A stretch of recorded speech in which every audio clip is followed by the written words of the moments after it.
Assalamualaikum warahmatullahi wabarakatuh. Perkenalkan, nama saya Muhammad Gama Yukliana Faris dengan NIM 23001818. Di sini saya akan mempresentasikan hasil tugas akhir dari mata kuliah pemrograman berorientasi objek dengan judul Game Minesweeper. Selanjutnya pada outline-nya saya terdiri dari deskripsi aplikasi, fitur-fitur, alur operasi, screenshot codingan, dan juga tampilan output. Pada deskripsi, Minesweeper adalah permainan puzzle di mana pemain harus mengungkap semua kotak bebas ranjau tanpa membuka kotak yang berisi ranjau. Papan pemain berbentuk grid dan angka pada kotak menunjukkan jumlah ranjau di sekitarnya. Pemain dapat mendapati kotak yang diduga berisi ranjau dengan simbol bendera. Pemain memiliki 3 kesulitan atau level seperti easy, normal, dan hard. Nah, selanjutnya fitur-fitur. Terdapat 3 tingkatan kesulitan, ada easy, normal, hard. Selanjutnya terdapat ranjau yang random, ukuran ubin dapat disesuaikan, terdapat timer untuk melacak waktu yang dihabiskan pada setiap permainan. Terus tombol restart untuk mereset game, indikator visual untuk ranjau, ubin yang dimark sebagai bendera dan tanda tanya. Selanjutnya alur operasi. Nah, pada alur operasi ini pertama kita menginisialisasi aplikasi dan run. Nah, kita menunjukkan pada kondisi pertama. Kondisi pertama mengeklik ranjau, jika tidak, ubin akan terbuka. Terus kondisi kedua, ubin yang tertutup sama dengan jumlah ranjau, jika tidak maka pemain ngeklik ubin lagi kembali. Terus jika ubin terbuka dan mengeklik ranjau, menampilkan ubin yang merupakan ranjau. Terus mengeluarkan efek suara bom dan menampilkan waktu terakhir permainan, maka game sudah kalah. Nah, jika pemain yang klik tombol restart, maka dia akan kembali lagi ke awal, yaitu menampilkan level easy, medium, dan hard. Pada codingan pertama ini ada main. Mainnya gunanya untuk memanggil kelas pada Minesweeper game. Selanjutnya terdapat grid tile, merupakan subclass dari JButton yang digunakan untuk mempresentasikan setiap kotak dalam grid Minesweeper.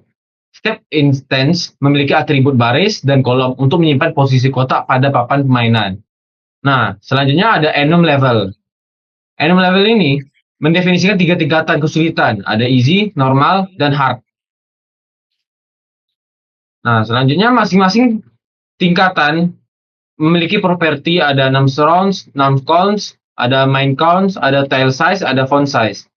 Nah, selanjutnya atribut dalam kelas Minesweeper game. Atribut-atribut diinisialisasikan untuk menyimpan informasi permainan seperti papan grid, yaitu board, daftar ranjau, main list, pengatur waktu, timer, status permainan, game over, dan lainnya.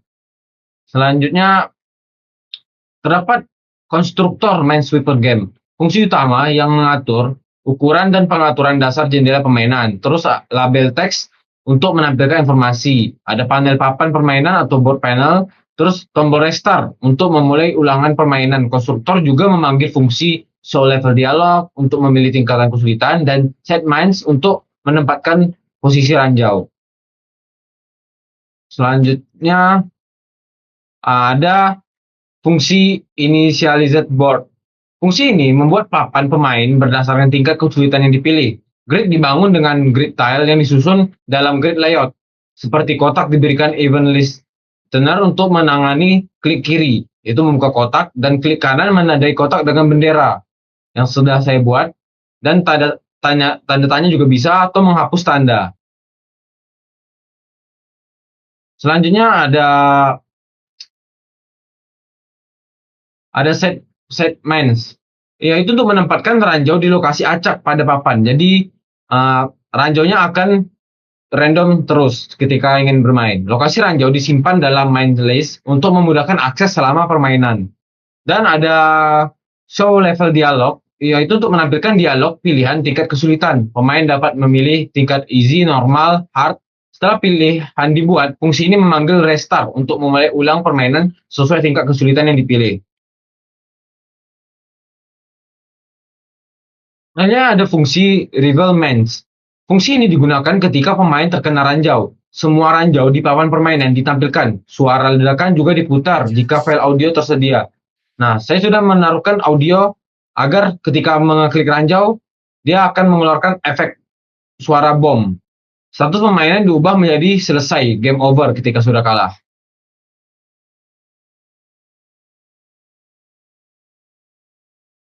Nah, selanjutnya ada fungsi check mine. Ya, yaitu untuk memeriksa kotak tertentu di papan permainan. Jika kotak tidak memiliki ranjau di sekitarnya, kotak di sekitar juga akan diperiksa secara rekursif. Jika seluruh kotak yang aman telah dibuka, permainan dinyatakan menang. Maka akan menampilkan pemain tersebut menang.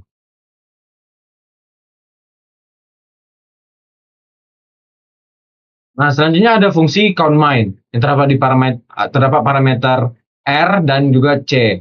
Fungsi ini membantu untuk menghitung jumlah ranjau di sekitar kotak tertentu. Ini digunakan oleh checkmine untuk menentukan apakah kotak harus menampilkan angka atau tetap kosong. Selanjutnya juga ada fungsi update timer label. Ini memperbarui label teks di papan permainan dengan informasi jumlah ranjau yang tersisa dan waktu permainan yang telah berlalu. Nah, di akhir ada fungsi restart. Fungsi ini mengatur ulang permainan, termasuk mengatur ulang papan permainan, timer, dan status permainan. Fungsi ini dipanggil saat pemain memilih untuk memulai ulang permainan. Nah, berikut adalah tampilan awal ketika run. Maka menampilkan seperti ini. Ada tampilan awalnya memilih level selection. Nah, ketika kita klik level easy, maka dia akan menampilkan seperti ini. Dan ketika normal, akan menampilkan ini. Dan tampilan hardnya seperti ini. Nah, tampilan ketika kita ngeklik ranjau, maka akan menampilkan beberapa ranjau yang terdapat di beberapa kotak. Menampilkan semua ranjau. Dan ketika ngeklik ranjau, maka akan mengeluarkan sound effect bom. Nah, berikut jika pemain itu menang, maka akan menampilkan last time-nya. Juga tanda bendera ini ketika kita ngeklik kanan atau untuk menandai ranjau. Berikut codingan yang telah saya buat.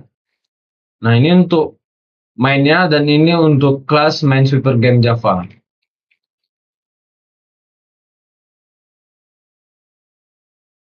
Dan ketika kita run,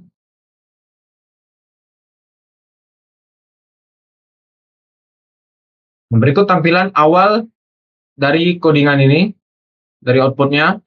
Kita bisa memilih level selection-nya. Misal kita memilih normal, lalu klik OK. Nah, kita akan bisa mengklik ubin atau kotaknya seperti ini. Kita contohkan ketika kita mengklik ranjau. Nah, maka keluar sound effect dan ini berubah menjadi game over dan menunjukkan berapa lama waktu yang telah kita mainkan. Ketika kita klik restart, maka dia mengulang ke tampilan awal. Begitu juga dengan normal dan juga hard.